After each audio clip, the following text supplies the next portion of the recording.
Recentemente eu tenho visto na internet muitos rumores falando sobre os ganhos de IPC dos Zen 5, que são os Ryzen 9000 que devem ser lançados em setembro de 2024. E aí muita gente tem se empolgado, tem discutido, tem verificado a possibilidade disso ser verdade. Eu não vou discutir aqui a confiabilidade das fontes ou qual o tipo de material que esse pessoal está usando para supor isso, os vazamentos. Teve até um outro vazamento que dizia que o single thread performance do novo Ryzen seria 40% maior, e aí não apenas houve o ganho de IPC, como tem também o ganho de clock, mas o que a gente quer fazer aqui no vídeo de hoje é tentar pôr um paradigma histórico e técnico, baseado na história da AMD e baseado também em como que é possível que a AMD, que a Intel, que qualquer fabricante de um processador ganhe IPC, ganhe performance single thread, para que a gente consiga discutir técnica e historicamente se as evoluções tecnológicas permitem um ganho, um avanço de IPC desse tamanho já na próxima geração de processadores Ryzen, que deve sair em setembro de 2024 por aí. Porque falando em avanço tecnológico,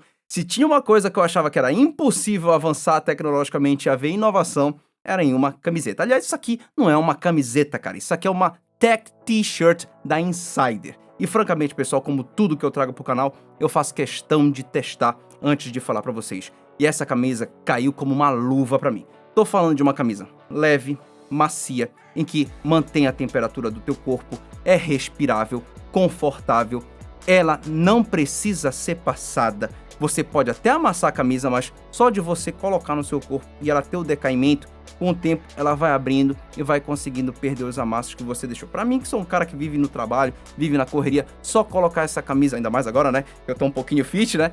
Colocar essa camisa me deixou muito confortável. Foi o aniversário do meu pai, fui a um outro evento com ela. Muito bonita, muito confortável, maravilhosa de usar, altamente recomendada por mim. Vou passar a ser cliente Insider, eu realmente ainda não tinha experimentado, tive a oportunidade. E lembrando, em março nós estamos falando de um mês com descontos diferenciados por ser o mês do consumidor. Então são 15% de desconto, é claro que ainda tem cupom PCFACTS, o cupom é o FACTS15.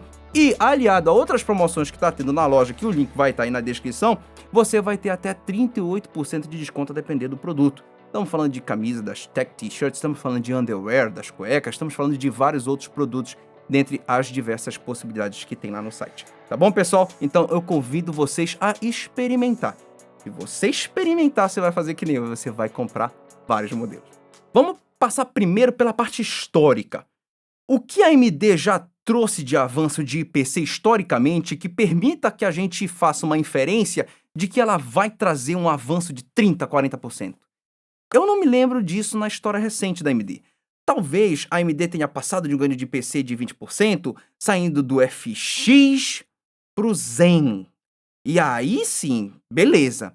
Mas nós não estamos falando de uma mudança de plataforma, nós não estamos falando de uma mudança de arquitetura, nós não estamos falando de uma mudança geral. Nós não estamos saindo de DDR5 para DDR6, nós estamos mantendo a DDR5. Nós não estávamos saindo de DDR3 para DDR4 como foi no FX, mas pro Zen, mas, cara, historicamente, só com uma mudança muito brusca de toda a mentalidade da microarquitetura que foi possível um avanço de PC como esse. Se você pensar que Zen, Zen Plus, Zen 2, Zen 3 e Zen 4 saíram no intervalo de 2017 para 2022, 5 anos, 5 microarquiteturas diferentes, a gente tem uma ideia de que é quase uma por ano. Mas agora, o Zen 4, que saiu em 2022, setembro de 2022, vai ficar 2 anos aí imperando até o lançamento do Zen 5, que são os do Ryzen 9000. E aí são 2 anos de diferença. Então, o que a gente pode inferir é que a AMD teve mais tempo para trabalhar, a AMD partiu de um ponto, que é o Zen 4, muito bom, e aí haver um avanço com mais tempo, de um ponto mais alto, realmente permite a gente inferir que o avanço vai ser melhor do que os outros que a gente já viu. Mas dentro da história do Zen, nós não tivemos um avanço de 30% a 40%.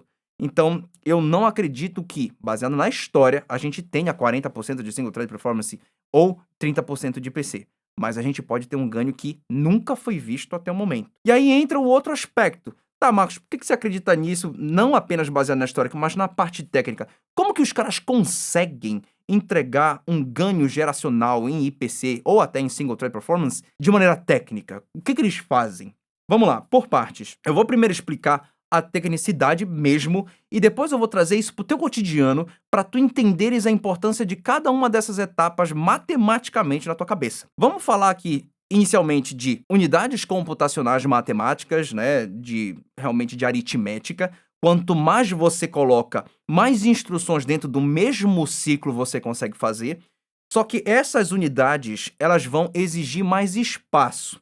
E aí você tem duas soluções. Ou você aumenta o tamanho consumido por essas unidades aritméticas, e aí você aumenta o tamanho do die, e isso encarece o produto. Ou você usa um shrink, que é uma compressão desse tamanho no espaço. Isso só é possível com um novo processo de fabricação, uma nova litografia, como sair de 7 nanômetros para 5, sair de 5 nanômetros para 3 e assim por diante. Essa mesma lógica de consumo de espaço para aumentar as unidades computacionais também vai valer para quantidade de registradores, para a quantidade de cache L1, cache L2, vai valer também para a quantidade de vias de decodificação e codificação.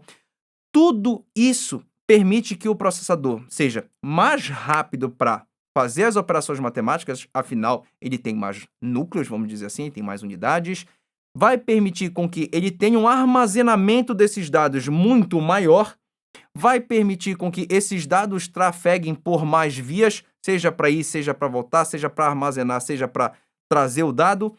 E todo esse arcabouço, ele precisa de um branch prediction competente, que é a habilidade do código entender, do código interno do produto, entender o código externo, entender as instruções que estão sendo passadas e acertar qual que deve ser feita primeira, qual que deve esperar, qual que é relevante e não é relevante, qual a sequência delas, para que ele faça isso no menor tempo possível, de acordo com as suas necessidades e de acordo com a demanda da programação. A gente fala disso de uma maneira muito técnica, e você fica assim, nossa, cara, ficou meio complicado. Então vamos trazer para o teu cotidiano para você entender? Se a gente for falar em unidades computacionais, seria como se a gente estivesse falando para você quanto é 2 mais 2. Você não precisa parar para pensar.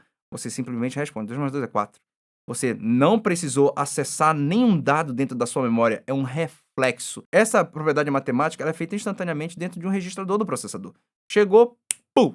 Unidade computacional matou a situação, trouxe o resultado e ponto final. Quando a gente já fala de uma conta um pouquinho mais complexa, e por mais que você saiba fazer 2 mais 2, 4 mais 4 e tal, que ela tem uma certa extensão, e aí você não vai conseguir fazer tudo de cabeça, você vai precisar anotar num papel para não esquecer nenhum dos componentes, aí você já está acessando uma memória, você já está acessando um banco de dados, você já está registrando isso em algum lugar. Isso é a memória cache, que é a memória mais próxima, menor, mais curta, mas em compensação ela é muito rápida. Basta você olhar e você consegue fazer a conta. Mas ela ainda não é aquela instantaneidade que você tem no registrador do processador. Quando você já está falando, por exemplo, de, cara, para essa equação do segundo grau, por exemplo, eu vou precisar segregar aqui algumas informações, eu vou precisar fazer um resultado aqui primeiro, depois deixar salvo, depois eu vou precisar fazer um segundo resultado, deixar salvo, fazer um comparativo entre os dois resultados. Você vai precisar de mais memória e uma memória separada daquela operação. Isso aí vai ser a memória RAM. E se de repente você pega e tem assim, cara, para eu resolver essa equação do segundo grau, que eu já deixei anotadinha aqui, eu vou precisar de uma propriedade de potenciação que eu dei lá na quinta série, mas eu não me lembro. Eu vou precisar acessar isso num livro, numa biblioteca que está ali no outro quarto. E aí você levanta, pega aquele livro, vê a propriedade, anota, e aí você consegue resolver essa equação. Esse livro é o storage normal, é um SSD, é um HD. Esse processo de ir buscar o livro, anotar na sua página, da sua página, resolver a sua equação e chegar ao resultado, isso tudo é o processo de trazer algo do HD, colocar na sua memória, da memória para o cache, do cache para o registrador e matar a equação. É assim que funciona o processador. Então, a gente falou de todos os itens, menos do Branch Prediction. O Branch Prediction, no seu cotidiano, ele seria a tarefa que diria assim, qual é o livro em que você precisa dessa propriedade? Se eu não te disser o local em que esse livro está de fato, você vai perder muito mais tempo procurando o livro para achar a equação que você precisa para matar a sequência, né, da equação matemática. E aí é que está toda a importância do Branch Prediction. Se você não tem um Branch Prediction competente, você vai perder tempo. Por mais que você tenha uma capacidade matemática rápida de triturar muita informação, você tenha uma capacidade excelente de armazenamento interno do processador, de armazenamento de memória RAM disponível e um HD grande, um SSD grande, rápido, mas você não sabe qual informação pegar porque você tem um branch prediction muito ruim, você vai perder tempo, você vai perder eficiência, você vai perder performance no final das contas. Quando a gente fala isso tudo, a gente está falando a nível de IPC, tá, gente? Então, todas essas melhorias, mantendo o ciclo, elas vão melhorar a performance do processador, mesmo que ele mantenha os 4 GHz, por exemplo. Para melhorar a performance single thread, além de melhorar isso, você também pode aumentar a quantidade de ciclos por segundo que o seu processador faz. Com um novo processo de fabricação, com um yield melhorado, com otimizações que você pode fazer dentro do processo, você consegue sair, por exemplo, de 5 GHz, que seriam 5 bilhões de operações por segundo, para 6 GHz, digamos assim. E, mesmo mantendo o IPC, aumentando o clock, isso aí você já deve ter visto fazendo overclock no seu processador, só de aumentar o clock, você já aumenta a capacidade desse processador de triturar mais informações. E aí, se a AMD conseguir um aumento de IPC com todas essas informações que eu passei para vocês, com todas essas melhorias possíveis, e ainda assim aumentar o clock do processador, ela realmente vai ter um avanço tecnológico de poder computacional muito grande.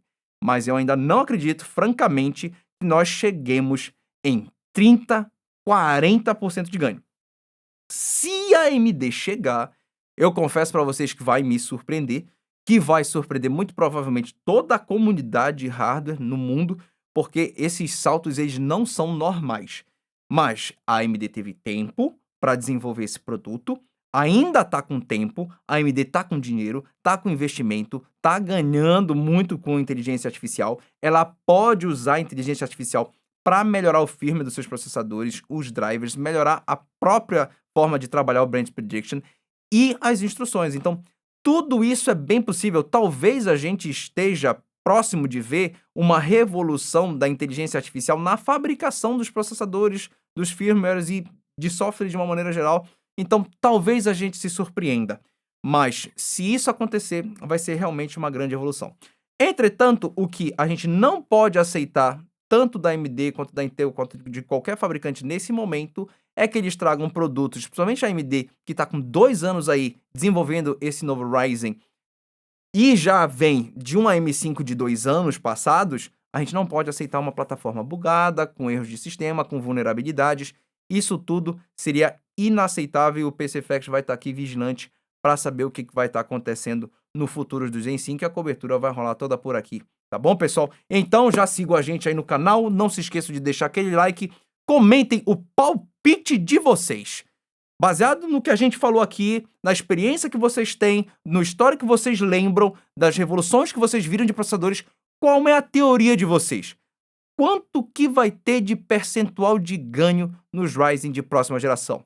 E aí, quando eles lançarem, a gente volta aqui para achar graça dos caras que acertaram em cheio e também dos caras que erraram, assim, com muita diferença. O meu palpite, 21%.